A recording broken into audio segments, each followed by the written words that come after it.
अस्सलाम वालेकुम। कैसे हैं फ्रेंड्स? अल्लाह का शुक्र है कि हम सब अच्छे हैं और उम्मीद करती हूँ कि आप सब भी अच्छे होंगे।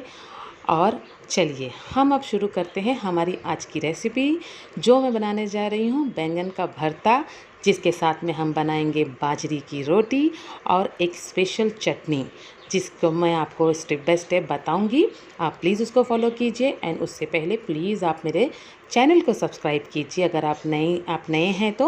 और अगर आपने सब्सक्राइब किया हुआ है तो प्लीज़ लाइक कीजिए और शेयर कीजिए और प्लीज़ मुझे कमेंट्स करना ना भूलिए। तो चलिए शुरू करते हैं। तो सबसे पहले मैंने 2 बड़े बैंगन ले ली हूँ, जिसको भरता बैंगन कहते हैं। मैंने उसको कट मार कर ली हूँ और उसमें मैंने उसमें लहसुन डाल दिया है। देखिए, लहसुन डालना टोटली ऑप्शनल है। अगर आपको पसंद हो तो आप डालिए, अगर आप ना पसंद करते हो तो ना डालिए, लेकिन डालने से इसका टेस्ट काफ़ी अच्छा आ जाता है, तो आप एक बार ट्राई ज़रूर कीजिएगा। तो मैंने ले लिया है 2 बड़े बैंगन, ये तकरीबन आधा किलो होंगे।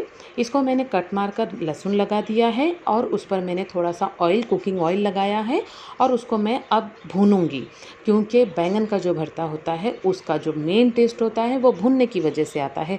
तो इसे हमें बहुत ही अच्छी तरीके से भूनना है और बहुत ही केयरफुली भूनना है। देखिए मैं किस तरह से कर रही हूँ, आप अच्छी तरह से देखिए।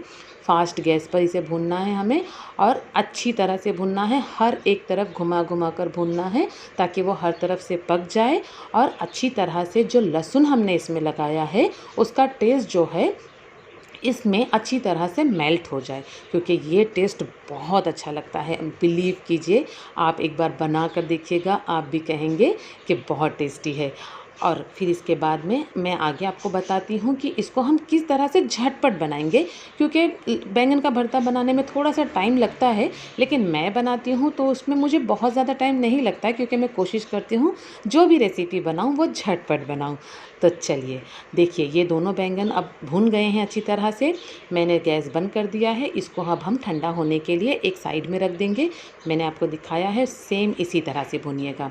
अब मैं ये छील रही हूँ लहसुन, ये ढेर सारे लहसुन मैं छील रही हूँ। क्यों छील रही हूँ मैं आगे आपको बताती हूँ।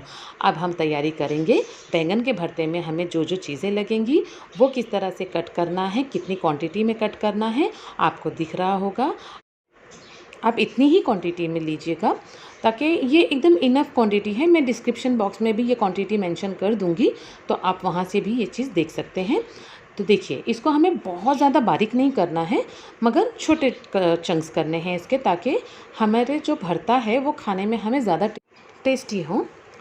तो फिर हम ये सारी कटिंग होने के बाद में जो हमारे बैंगन हैं पूरे ठंडे हो चुके हैं, तो अब हम इसको पील कर लेंगे। बहुत ही आसानी से पील हो जाते हैं, क्योंकि ये भुना हुआ बैंगन है, इसका स्किन आराम से निकल जाता है। तो इस तरह से आप उसको पील कर लेंगे और उसके ऊपर का जो ताज होता है उसको हम नाइफ से कट कर लेंगे। और हम इसको हाथों की मदद से भी मैश कर सकते हैं और हम मैशर भी यूज़ कर सकते हैं। तो इस तरह से आप इसको मैश कर लीजिए, बिल्कुल बारीक कीजिएगा। तो फिर अब इसके बाद में हम आगे का शुरुआत करते हैं कि किस तरह से हमें भरता बनाना है। मैंने कढ़ाई रख दिया है, इसमें हम 2 से ढाई चम्मच, बड़े चम्मच ऑयल डालेंगे। भरते में ऑयल थोड़ा सा ज़्यादा यूज़ होता है, इसलिए 2 से ढाई चम्मच ऑयल डालिए। मैंने इसमें 1 टेबल ज़ीरा डाला है। उसके बाद हमने जो ऑनियन कट किया था वो इसमें हम डाल देंगे और इसको अच्छी तरह से लाल होने देंगे। ऑनियन जो है अच्छी तरह से लाल होने चाहिए, ज़्यादा डार्क नहीं करना है, बट उसको अच्छी तरह से लाल होने देना है, गोल्डन कलर उस पर आने देना है। अब जो मैंने लहसुन छील कर रखा था, मैंने आपको बताया था ना, उस लहसुन को हम इस तरह से बारीक कर लेंगे। कोशिश कीजिएगा कि हाथों से ही उसको कूट कर बारीक कीजिएगा, और जितना ज़्यादा आप बारीक कर सकते हैं उतना ज़्यादा उसको बारीक कीजिएगा। साथों साथ हम हमारे ऑनियन को भी देखते रहेंगे। जैसे ही ऑनियन गोल्डन हो जाए उसके अंदर हम डाल देंगे टमाटर। अब जी टमाटर के डालते ही हमें डालना है इसमें नमक, क्योंकि नमक बहुत ज़रूरी है टमाटर को गलाने के लिए। तो हम उसके बाद में टमाटर को अच्छी तरह से गलने देंगे। बीच में हम हमारा काम चालू रखेंगे, जो लहसुन को कूटने का काम है, इसको हम छोड़ेंगे नहीं। अब जैसे ही लहसुन बारीक हो जाए, इसमें हम 1 चम्मच, बड़े चम्मच जितना हम इसमें ऑयल डालेंगे। नॉर्मल कुकिंग ऑयल डालेंगे, गरम किया हुआ ऑयल नहीं डालेंगे। और ऑयल डालने के बाद में हम इसमें डाल देंगे नमक और मिर्च पाउडर, जो नॉर्मल घर में हम मिर्च पाउडर, तीखा वाला मिर्च पाउडर हम खाते हैं, वही मिर्च पाउडर हम इसमें डालेंगे। इसकी क्वांटिटी मैं डिस्क्रिप्शन बॉक्स में दे रही हूँ, आप प्लीज़ वहाँ से देख लीजिएगा।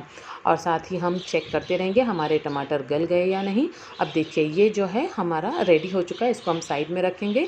इसको क्या करना है मैं आगे बताती हूँ, अभी हम पहले भरते को कंप्लीट करते हैं।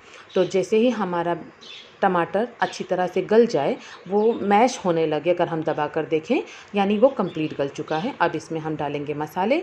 मसाले में हम डालेंगे मिर्च पाउडर, धनिया पाउडर और नमक। हल्दी हमें नहीं डालना है क्योंकि हल्दी से भरते का कलर जो है वो चेंज हो जाता है, हमें कलर नहीं चेंज करना है। इसके बाद में मैंने डाला है स्प्रिंग ऑनियन। स्प्रिंग ऑनियन के जो हरे पत्ते होते हैं मैंने सिर्फ वो डाला है। 2 मिनट उसको पकने देंगे। उसके बाद में हमने जो भरते का बैंगन जो मैश करके रखा है वो इसमें हम डाल देंगे और अच्छी तरह से चला देंगे, मिक्स कर लेंगे। सारे इंग्रेडिएंट्स उसमें अच्छी तरह से मिक्स हो जाने चाहिए। उसके बाद में हम उसको सिर्फ 2 मिनट धीमी आंच पर पकने देंगे और इसमें हम डालेंगे हमारा फेवरेट धनिया, कोरिएंडर। इसको डालकर हम अच्छी तरह से मिक्स करेंगे। बस जी, हमारा बैंगन का भरता तैयार हो गया। देखिए इसकी खुशबू इतनी अच्छी होती है और ये खाने में बहुत टेस्टी होता है। तो चलिए अब मैं बताती हूँ कि जो लहसुन हमने कूट कर रखा है उसे हमें क्या करना है। एक कढ़ाई ले लेंगे जिसमें हम 1 चम्मच ऑयल डालेंगे और उसमें हम बहुत ही थोड़ा सा ज़ीरा डालेंगे, हाफ़ टेबल स्पून ज़ीरा डाल देंगे।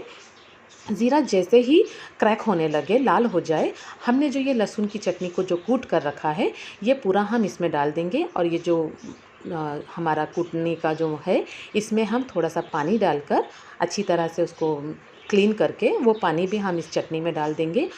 और अब हम इसे अच्छी तरह से उस ऑयल में पकने देंगे। इसका सारा पानी हमें सुखा देना है। इतना इसको पकाना है कि जो पानी हमने डाला है वो पूरी तरह से सूख जाए और जो लहसुन है उसका कच्चापन पूरी तरह से निकल जाए और जो ऑयल हमने डाला है वो ऊपर की तरफ आ जाए, तो हमारा ये कंप्लीट हो जाएगा। मैं आपको दिखाती हूँ किस तरह से। तो जब आपको लगे कि अब पानी पूरा तरह से सूख गया है, आप गैस को स्लो कर दीजिए और धीमी गैस पे उसको थोड़ी देर पकने दीजिए। ऑयल में जब लहसुन अच्छी तरह से पक जाता है तो उसका टेस्ट काफ़ी अच्छा आता है। आप ज़रूर ट्राई करके देखिएगा, आपको बहुत पसंद आएगा। इसको कहते हैं लहसुन की चटनी। और ये जो चटनी है ये बैंगन का भरते और बाजरी की या जवारी की रोटी के साथ में बहुत ही अच्छा कॉम्बिनेशन देती है, तो आप ये ज़रूर ट्राई कीजिएगा। अब देखिए मैं बाजरी का आटा ले रही हूँ और इसको हमें नॉर्मल पानी से, जो हमारा टैप वाटर होता है उसी पानी से हम नॉर्मली इसको मिक्स करेंगे, क्योंकि आपको पता है जवारी या बाजरी का आटे में कोई लचक नहीं होती है, वो बहुत इसे सूखा सा होता है। लेकिन हमें इसे बनाने का तरीका सीखना होता है, तो मैं आपको बता रही हूँ, ये बहुत ईजी तरीके से बता रही हूँ। आप प्लीज़ इस तरह से बनाइएगा, जिसको नहीं भी आता है वो भी इस तरह से बना सकता है।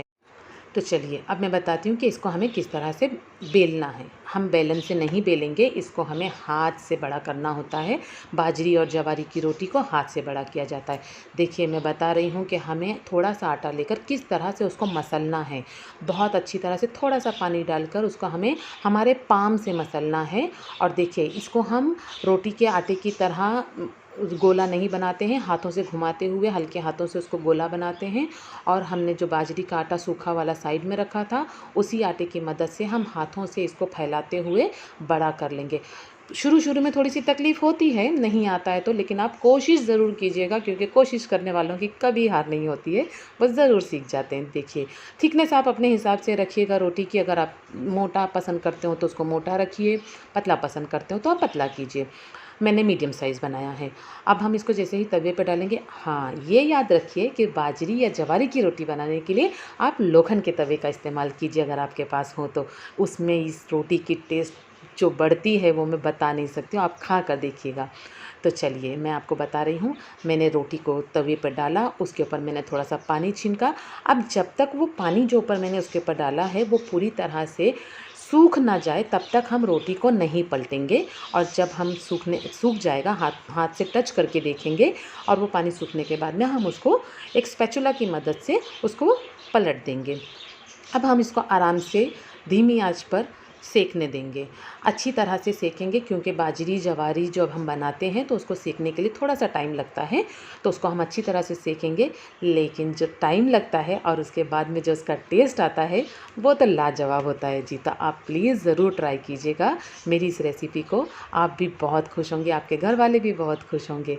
देखिए किस तरह से मैंने अलट पलट कर उसको अच्छी तरह से सेका है, बस इसी तरह से आपको अच्छी तरह से सेकना है। और जब अच्छी तरह से ये सीख जाए तो इसमें हम बटर या घी लगा सकते हैं, जो इसके टेस्ट को और ज़्यादा इन्हेंस कर देता है। तो देखिए मैं तो बटर नहीं लगाती हूँ, इसमें घी लगाती हूँ, क्योंकि ये गांव वाली जो रेसिपी होती है इसमें घी ज़्यादा टेस्ट देता है। तो चलिए अब मैं इसी तरह से आगे की रोटियां बनाती हूँ, मैं आपको दिखा रही हूँ। आप इसी तरह से स्टेप बाय स्टेप फॉलो कीजिएगा, डेफिनेटली आपको ज़रूर पसंद आएगा। मैं मेरी प्लेटिंग भी आपको दिखाऊंगी कि कितना प्यारा प्लेटिंग होती है, कितना ये खाने में टेस्टी लगता है। तो आप ज़रूर बना के ट्राई कीजिएगा और प्लीज़ मेरे चैनल को सब्सक्राइब कीजिएगा, लाइक कीजिएगा, शेयर कीजिएगा और मुझे कमेंट ज़रूर कीजिएगा कि आपने अगर ये ट्राई किया तो आपके साथ में क्या आपने प्रॉब्लम फेस किया या क्या आसानी आपको नज़र आई या किस तरह से आपने इसको बनाया, क्या टेस्ट आया। प्लीज़ मेरे साथ शेयर कीजिएगा और मेरे चैनल को प्लीज़ सब्सक्राइब कीजिएगा। तो चलिए अगले वीडियो में हम फिर मिलेंगे कुछ नई रेसिपीज़ के साथ में, नए नए आइडियाज़ के साथ में, और हम यही सीखेंगे कि हम झटपट रेसिपीज़ कैसे बना सकते हैं। मेरी कोशिश यही रहेगी कि मैं आपको हर बार कोई ना कोई नई रेसिपी जो झटपट बन सकती है वो आपको बताऊं। तो प्लीज़ आप मेरे चैनल को सब्सक्राइब कीजिए। देखिए मैंने आगे भी ये रोटी बताई है किस तरह से इसको हाथों से बढ़ाना है और प्लस उसको किस तरह से सेकना है। तो प्लीज़ आप इसी तरह से सेकिए, मैं आपको गारंटी देती हूँ कि आपकी बाजरी या जवारी की रोटी इसी तरह से बनेगी। और हाँ, एक बात मैं आपको बता दूँ, ज़रूरी नहीं है कि बैंगन के भरते के साथ में जवारी या बाजरी की रोटी ही खाई जाए, आप गेहूं की रोटी भी बना सकते हैं। लेकिन ये कॉम्बिनेशन है कि बैंगन का भरता, जवारी या बाजरी की रोटी और उसके साथ में लहसुन की चटनी। आप ज़रूर ट्राई कीजिएगा, आप भी कहेंगे कि ये होता है गाँव का खाना। क्योंकि हम तो गांव नहीं जाते, हम शहर में रहते हैं, तो हम यहाँ पर वो फीलिंग तो ला सकते हैं। तो देखिए ये मेरी रोटियां तैयार हो चुकी है, कितनी शाइन कर रही है।